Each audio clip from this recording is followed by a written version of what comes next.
Here's something nobody tells you when you get into sales. They tell you to learn your pitch.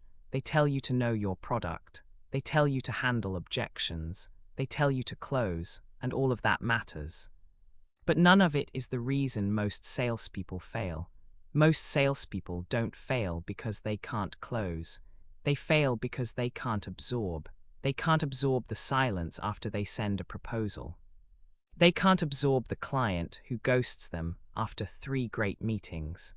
They can't absorb the deal that falls apart at the last minute for reasons that have nothing to do with them. They can't absorb Monday morning when the pipeline is empty and the phone feels like it weighs 40 pounds. And here's the thing, this isn't just about sales. If you're building anything in your life right now, a freelance career, a side project, a startup, a personal brand, a new skill, you are in sales. You are selling your ideas, your time, your credibility, your vision, every single day. And the thing that will knock you out of the game is not a lack of talent, it's a lack of emotional resilience. That's the most underrated skill in the entire profession. And today, I want to take it apart piece by piece, what it actually is, why your brain fights against it, and how you build it like a muscle. Let's start with the mistake almost everyone makes. When most people hear the phrase emotional resilience, they translate it in their head as be tougher. Just push through, don't let it get to you. Grow thicker skin, ignore the pain. This is the Hollywood version of resilience, and it's dangerously wrong. Here's why. When you tell yourself just don't feel it, you're not building resilience. You're building suppression, and suppression has a cost. It accumulates. It turns into cynicism. It turns into burnout. It turns into that dead-eyed salesperson who's technically still working but stopped caring 18 months ago. You've met that person. Maybe you've been that person. I know I've been close. The real problem with the just be tough model is that it treats emotion as the enemy, but emotion is not the enemy. Emotion is data. Emotion is signal. The flinch you feel after a rejection, that's your amygdala doing its job. It's trying to protect you from social exclusion, which for most of human evolutionary history meant death. Your brain literally interprets a client saying no through some of the same neural pathways it would use if you were being physically threatened. Not with the same intensity, obviously, but through the same architecture. The amygdala fires, cortisol rises, your prefrontal cortex, the part of your brain responsible for strategic thinking, creative problem-solving, and long-term planning, gets partially suppressed. This is why, after a bad rejection, you don't just feel bad, you feel stupid, you can't think clearly. Your next call is worse than the one before. You start second-guessing your pricing, your approach, your entire career choice. That's not weakness, that's neurochemistry, and if you don't understand the mechanism, you can't build a system to work with it instead of against it. So let me give you the core judgment that everything else in this video builds on. Emotional resilience is not the ability to stop feeling. It is the ability to keep operating with full cognitive function while feeling. It's the ability to let the amygdala fire and still keep the prefrontal cortex online. That is a trainable skill. It is not a personality trait. It is not something you're born with. It is something you build through specific, repeated practice. And the people who build it gain an almost unfair advantage, not because they're smarter, not because they work harder, but because they're still in the game when everyone else has emotionally quit. Let me explain the science underneath this, because once you see it, you can't unsee it. Your brain operates in what neuroscience broadly categorizes as 2 modes. There's the focused mode, tight, analytical, directed attention, and there's the diffuse mode, relaxed, wandering, pattern recognizing. Both are essential. When you're in a sales conversation, you need focused mode to listen, to track what the client is really saying beneath their words, to calibrate your response in real time. But when you're strategizing, when you're figuring out how to approach a new market, when you're trying to understand why a deal really fell apart, you need diffuse mode. You need the wider lens. Here's what emotional dysregulation does. It collapses both modes. When your stress response is running hot, you can't focus properly and you can't think broadly. You get stuck in a third mode that isn't productive at all, the rumination loop. You replay the rejection. You catastrophize. You project one bad outcome onto your entire future. This client said no, therefore I'm not cut out for this, therefore I'll never make enough money, therefore my life is falling apart. Your brain treats this cascade as logical. It's not. It's your amygdala hijacking the narrative function of your cortex. And this connects to something even deeper, the dopamine prediction system. Your brain doesn't just respond to rewards. It responds to the prediction of rewards. When you're prospecting, when you're building a pipeline, when you're nurturing a lead, your dopaminergic system is running a constant prediction loop. This client seems interested, therefore reward is coming. When that prediction gets violated, when the deal falls through, when the email goes unanswered, when the meeting gets cancelled, you don't just lose the deal. You experience a dopamine crash. Your brain is literally punishing you for a failed prediction, and that punishment feels like demotivation. It feels like, what's the point? It feels like wanting to check your phone, scroll social media, do anything other than make the next call. This is not a character flaw. This is the default operating system of every human brain on the planet. The question is not whether you experience this. You will. The question is whether you have a system to metabolize it and keep moving. Now let me layer on the thinking frameworks that turn this from neuroscience into practical wisdom. Naval Ravikant makes a distinction that I think about constantly. He says that most people are playing short-term status games, not long-term wealth-building games. And in sales, this distinction is everything. When you're playing the status game, every rejection is a status threat. The client didn't choose me, therefore I'm less valuable. When you're playing the long-term game, every rejection is information.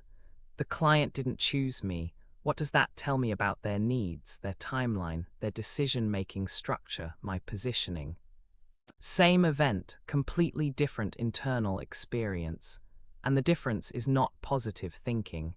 It's not affirmations, it's structural. It's about which game you've decided you're playing.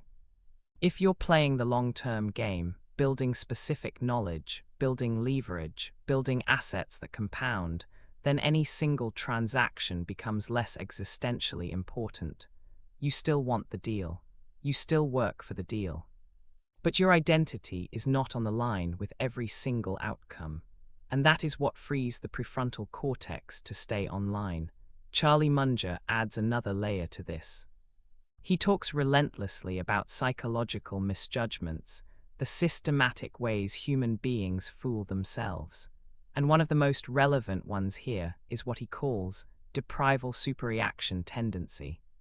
When something is taken from you, or when you perceive that something you expected is being taken from you, you react with disproportionate emotional intensity. This is exactly what happens when a deal you thought was closed falls apart. The pain of losing it is psychologically about twice as intense as the pleasure of gaining an equivalent deal. This is loss aversion, and it's baked into the hardware.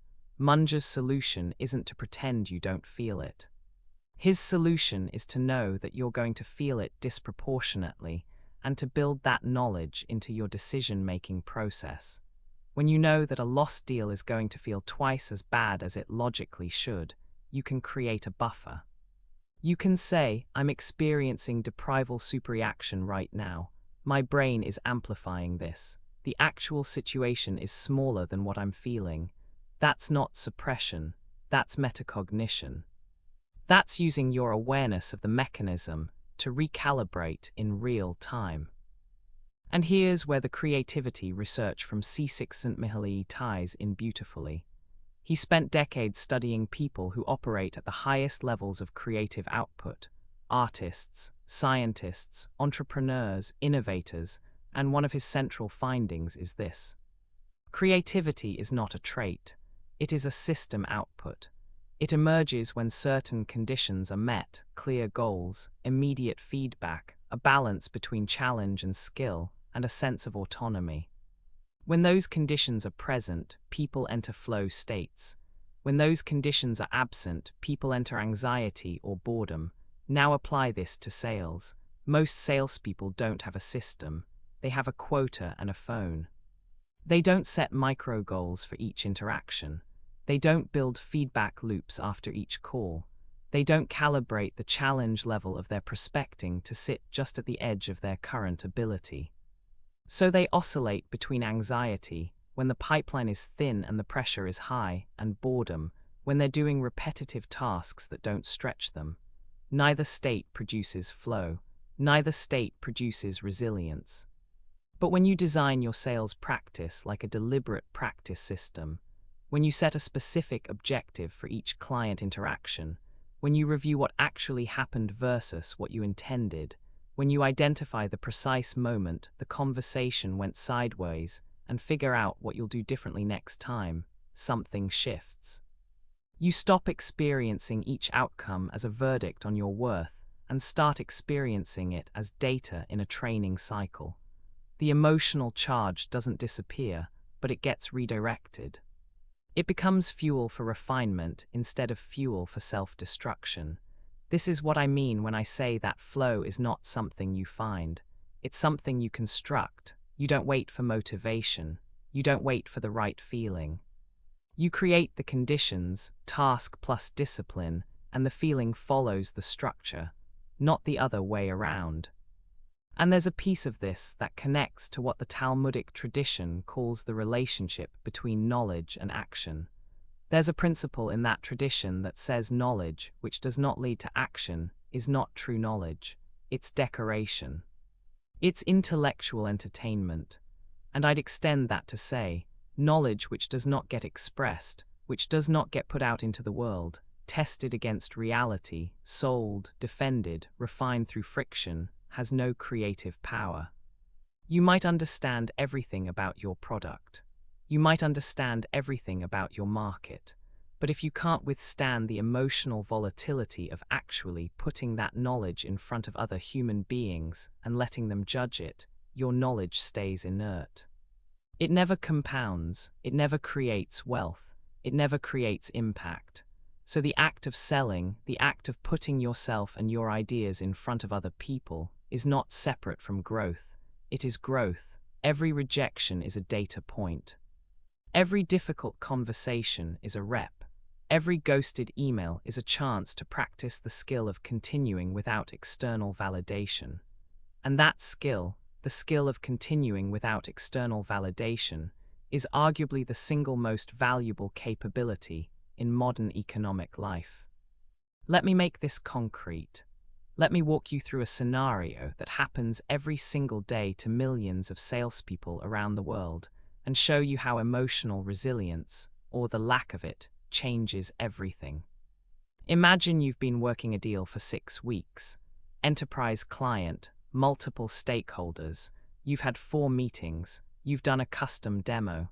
You've built a proposal that addresses every concern they raised.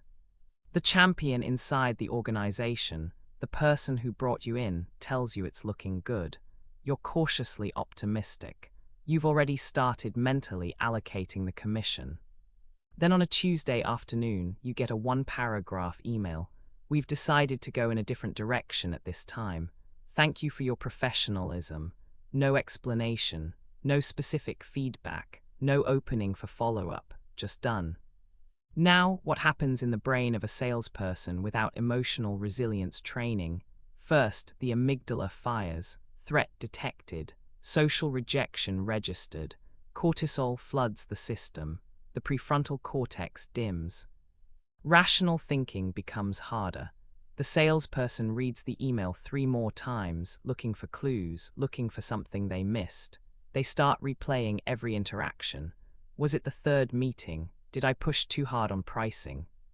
Did I not push hard enough? Was the demo wrong? Was there a competitor I didn't know about? Then the rumination loop kicks in. The salesperson is no longer thinking about this deal. They're thinking about themselves. Maybe I'm not good at this. Maybe I should have stayed in my last job. Maybe this whole career was a mistake. The dopamine prediction system, which had been running hot on the expectation of closing, crashes hard. Motivation evaporates. The next 3 or 4 calls that afternoon are low energy, unfocused, going through the motions. And those calls, which might contain the seeds of the next big deal, get wasted. Not because the salesperson is lazy, not because they don't know what to do, because their neurochemistry has temporarily shut down the exact cognitive functions they need most. Now contrast that with a salesperson who has built emotional resilience through deliberate practice. Same email, same Tuesday afternoon, same amygdala response, because you can't turn that off and you shouldn't try. But here's what's different. This person has trained themselves to notice the response as it's happening, not to stop it, to notice it. They feel the flush of disappointment. They feel the tightness in their chest, and they have a practiced internal protocol. First, they name it. This is deprival superreaction. My brain is amplifying the loss because I had a strong prediction of success. The pain I'm feeling is about twice as intense as the situation warrants. Just naming it, just that act of metacognitive labeling, has been shown in neuroscience research to reduce amygdala activation. When you can describe what you're feeling in precise language, you shift processing from the limbic system to the prefrontal cortex. You literally bring your thinking brain back online. Second, they separate outcome from process. Did I do the right things during this engagement? Did I qualify properly? Did I address the right stakeholders? Did I create genuine value in each meeting? If the answer is yes, if the process was sound and the outcome was still a loss, then the loss is not evidence of failure. It's evidence that you're operating in a probabilistic environment, which is exactly what sales is. Not every good process produces a good outcome, but good process over time produces better outcomes than bad process. That's the definition of playing the long game. Third, they extract the lesson without extracting self-punishment. What's the one thing I would do differently if I could run this engagement again? Not 14 things, one thing. Because when you try to fix everything, you fix nothing. You just create overwhelm. One specific, actionable adjustment. Maybe it's, next time I will confirm the decision-making timeline directly with the economic buyer, not just with my champion. That's usable, that's a skill upgrade. That's deliberate practice applied to real sales. And fourth, and this is the one that separates professionals from everyone else, they protect the next hour. They don't allow the emotional residue of this loss to contaminate the next interaction.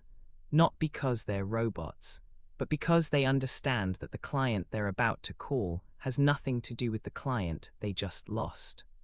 And that person deserves a salesperson who is fully present, fully engaged, fully cognitively available. So they take 5 minutes, they stand up, they walk, they breathe, they reset, and then they make the next call with intention. That sequence, notice, name, separate, extract, protect, is not willpower.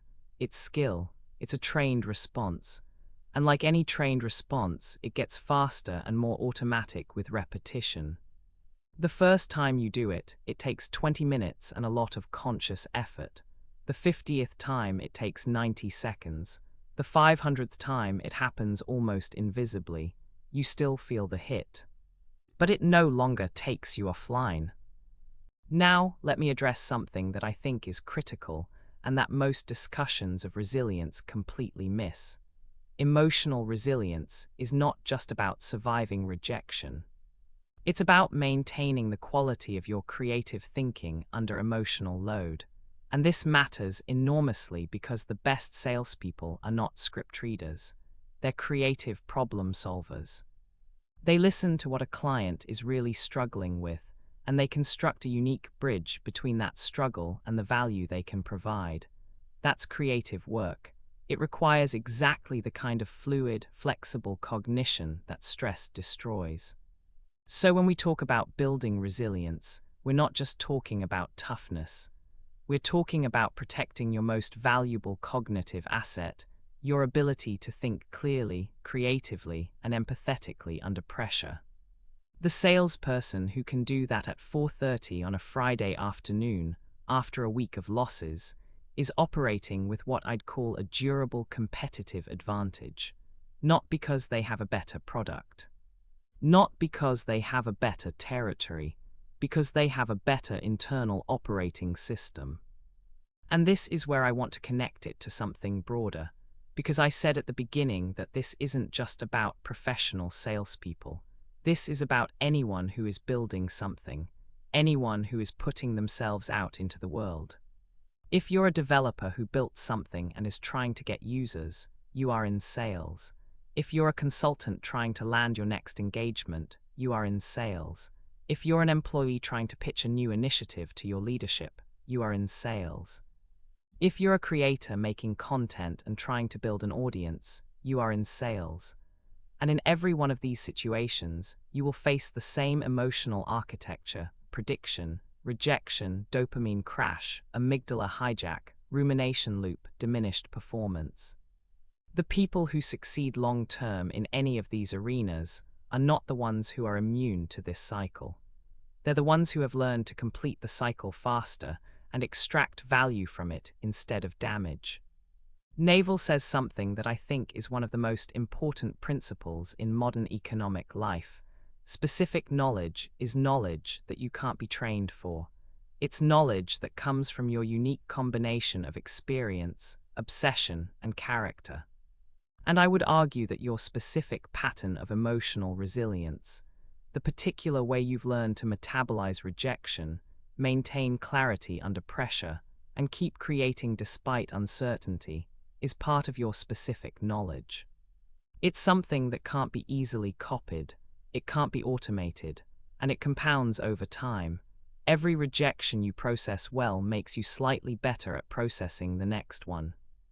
Every difficult quarter you survive with your creativity intact makes you more durable for the next one. This is compounding, but not the financial kind. It's psychological compounding, and it's just as powerful. Munger would add, and I think he's right, that the goal is not to be the smartest person in the room. The goal is to be the least stupid, to systematically avoid the errors that take other people out of the game.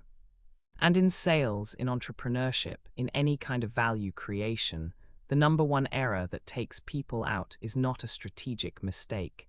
It's an emotional one. It's quitting too early. It's pulling back effort after a loss. It's letting one bad quarter convince you that you're in the wrong field. It's allowing the emotional pain of rejection to gradually erode your belief in the value of what you're offering. And here's the dangerous subtlety: that erosion doesn't happen all at once. It happens in tiny increments. Each unprocessed rejection adds a thin layer of doubt. You don't notice it day to day. But after 6 months, after a year, you realize you're not making calls with the same conviction. You're hedging your proposals. You're unconsciously avoiding the bigger opportunities because the bigger rejections hurt more. You've become, without realizing it, a smaller version of yourself, not because you lack skill, because you lack a system for emotional maintenance. So let me talk about how you actually build this, not in theory, in practice. The first and most foundational practice is daily review, not a feelings journal, not a gratitude list, though gratitude has its place, and I'll come back to that. I mean a structured review of your day's interactions through a specific lens. Here's the lens. For each significant interaction, a call, a meeting, a pitch, a negotiation, even a difficult email, you ask 3 questions. 1. What was my intention going in? 2. What actually happened? 3. What's the one thing I'd adjust next time? That's it. 3 questions. 5 to 10 minutes at the end of the day. But here's what's happening underneath those questions neurologically. You're activating your prefrontal cortex to override the amygdala's narrative. The amygdala wants to file the interaction under threat or reward, binary, emotional, imprecise. The prefrontal cortex, when you give it structured questions, files it under learning, nuanced, specific, actionable. Over time, you're literally retraining which neural pathway processes your sales experiences. You're moving the processing from the survival brain to the strategic brain. This is not metaphorical. Neuroimaging studies have shown that structured reflection activates different brain regions than unstructured rumination, even when the content being reflected on is identical. The difference is the structure. The structure is the intervention. The second practice is what I call emotional bookending. Before and after every high-stakes interaction, a big pitch, a negotiation, a cold call to a C-suite executive, you spend 60 seconds doing two things. Before, you set a process intention, not an outcome intention. Not, I'm going to close this deal. Instead, I'm going to listen for the real problem behind their stated problem. After, you do a 90-second debrief with yourself. Not did I win or lose, but did I execute my intention? If yes, the outcome is irrelevant to your self-assessment. If no, the lesson is clear and specific. This practice does something subtle but powerful. It decouples your self-evaluation from external results. And when your self-evaluation is decoupled from external results, the dopamine prediction system stops treating every interaction as a pass-fail test. Your brain starts treating interactions as training reps, and training reps don't carry the same emotional payload as tests. You can fail a rep without failing as a person. That cognitive separation is everything. The third practice is what I'd call rejection metabolism, and it's the one most people skip because it feels unnecessary when things are going well and feels impossible when things are going badly. Here's how it works. When you receive a significant rejection, you don't try to move past it immediately. You give yourself a defined window. I recommend 15 to 20 minutes, no more, to sit with the full emotional weight of it. You don't analyze it yet, you don't try to find the lesson yet, you just feel it. You let the amygdala do its thing, you let the cortisol peak. You might feel anger, shame, frustration, self-doubt. Whatever comes up, you let it come up without acting on it. This is counterintuitive. Most high performers want to skip this step. They want to go straight to what's next. But here's the neurological reason this matters. Emotions that are not processed don't disappear. They get stored. They accumulate, and they come out sideways as irritability, as avoidance behavior, as a subtle reluctance to engage fully with the next opportunity. The 15-minute window is not indulgence, it's maintenance. It's completing the stress cycle so that the residue doesn't carry over. After the window closes, then you analyze, then you extract the lesson, then you move, but you move clean, not carrying invisible weight. The fourth practice is building what I call a progress inventory. And this connects directly to something I've come to believe deeply. One of the primary drivers of anxiety is selective attention to failure. Your brain, because of negativity bias, another one of Munger's psychological misjudgments, naturally highlights what went wrong and filters out what went right. Over time, this creates a deeply distorted picture. You feel like you're failing even when you're actually progressing. The progress inventory is simple. Every day before you close your laptop, write down 3 things that went right. Not 3 things you're grateful for, that's a different practice. 3 things you did well or that moved forward. I asked a better question in the discovery call today. I wrote a proposal that clearly articulated the client's core problem. I followed up with a prospect I'd been avoiding. These are not big wins. They're evidence of forward movement. And over weeks and months, they accumulate into an undeniable record that directly contradicts the amygdala's narrative that everything is going wrong. This is not positive thinking. This is corrective perception. You are not lying to yourself. You are counteracting a documented neurological bias that, left unchecked, will systematically undermine your endurance. The fifth practice, and this one is specifically for people who are building something, who are in the early stages of a career or a venture, is what I call audience of one discipline. Here's what I mean. When you're just starting out, you have no audience. No one is paying attention. No one is buying. No one is responding to your outreach. And this is psychologically brutal because human beings are wired for social validation. The mirror neurons in your brain are constantly scanning for signals of approval, engagement, resonance from other people. When those signals are absent, your brain interprets it as a threat. So no one cares about what I'm doing, therefore what I'm doing has no value. The discipline is this: you produce, you practice, you improve, you output, as if one person is watching. One person who is exactly the right person. One future client who will find you 6 months from now because of the work you're doing today. You may never meet this person. They may not exist yet, but you work as if they do. Because the alternative, waiting for validation before you commit, is a guaranteed way to never build anything. You'll be too busy checking metrics to actually create. And here's the beautiful paradox. When you work with that kind of internal commitment, without needing external validation to justify your effort, two things happen simultaneously. First, the quality of your work goes up because you're not distracted by performance anxiety. Second, people start to notice, not because you're performing for them, but because genuine commitment is detectable. Humans are remarkably good at distinguishing between someone who is performing and someone who is genuinely invested. The mirror neurons that make rejection painful also make authenticity magnetic. This is the scientifically honest version of what some people call attraction. It's not about vibrating at a certain frequency. It's not about the universe delivering what you wish for. It's about the neurological reality that your internal state, your focus, your commitment, your emotional regulation directly shapes the quality of your output, which directly shapes how other people perceive and respond to you. Attention determines opportunity recognition.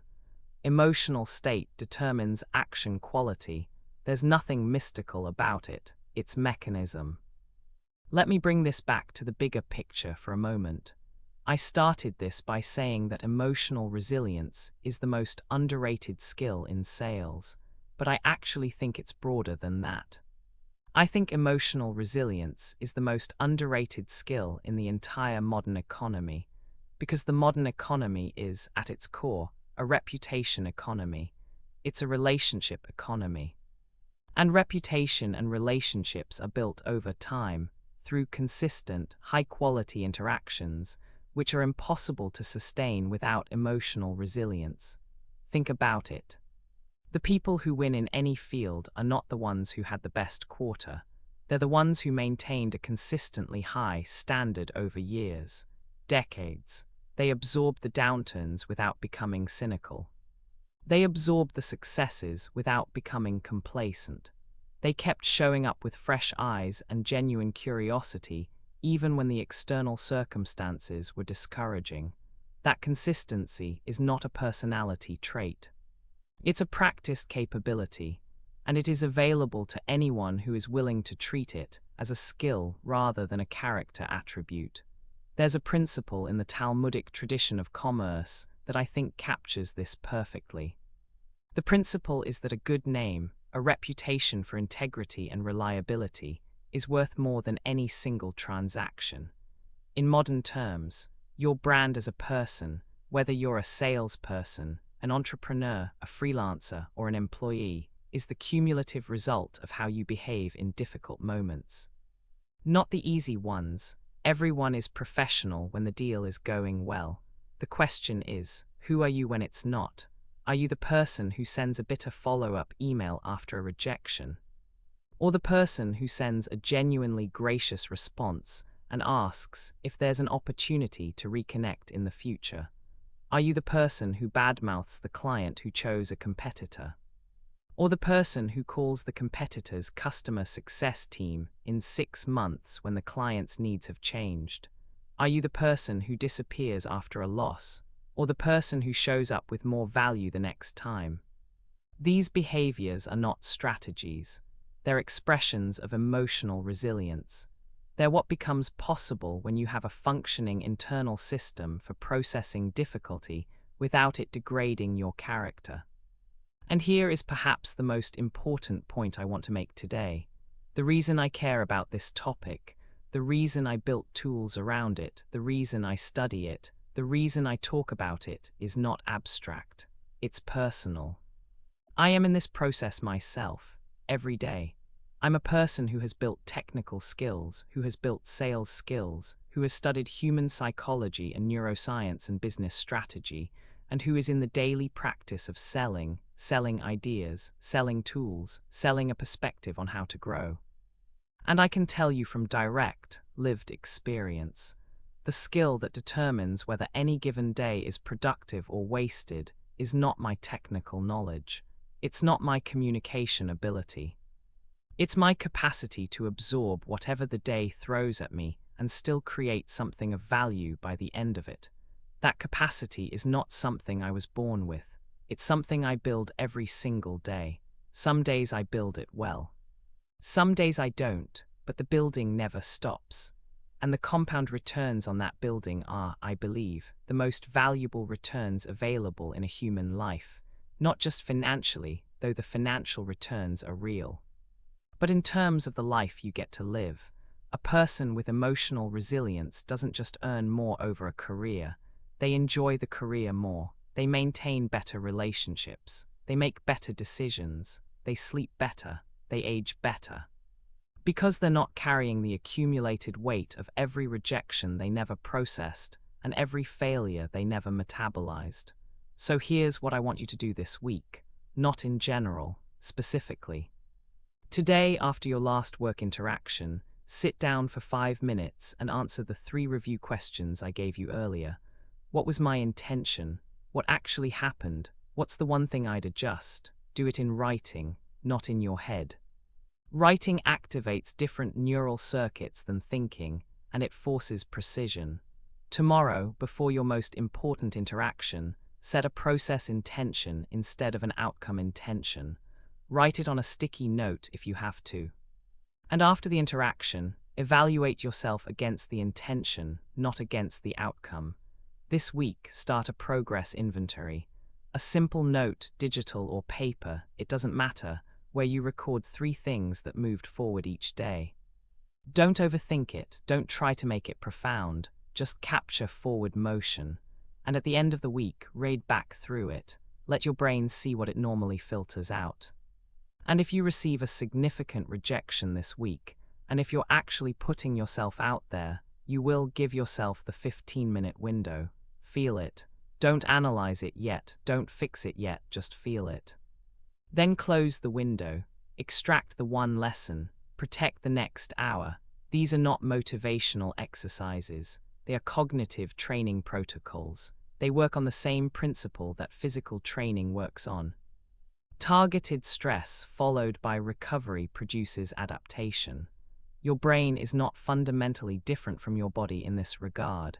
It adapts to what you repeatedly expose it to. Expose it to unprocessed rejection, and it adapts by becoming avoidant. Expose it to processed, structured, metabolized rejection, and it adapts by becoming more resilient, more flexible, and more creative under pressure. One final thought. I've read and studied a lot of people who have been successful over long periods of time in business, in investing, in creative fields, in sales. And the one thread that connects almost all of them is not intelligence. It's not connections. It's not luck, though luck plays a role. It's the capacity to sustain effort and quality through long periods of ambiguity, rejection, and uncertainty. That's it. That's the skill underneath all the other skills. And it's the one that almost nobody deliberately trains. You can change that, starting today. The person who can feel everything and still function, still think, still create, still connect, still sell, that person is not tougher than everyone else. They are more trained than everyone else. And in a world where most people quit when it gets emotionally hard, being trained is the ultimate competitive advantage. If this landed with you, follow along. I'll keep going deeper on the mechanics of growth, sales, and the internal operating system that makes both possible. Leave a comment, share your perspective. Here's my question for you. What's the rejection or setback that you never fully processed, the one that's still quietly shaping how you show up today?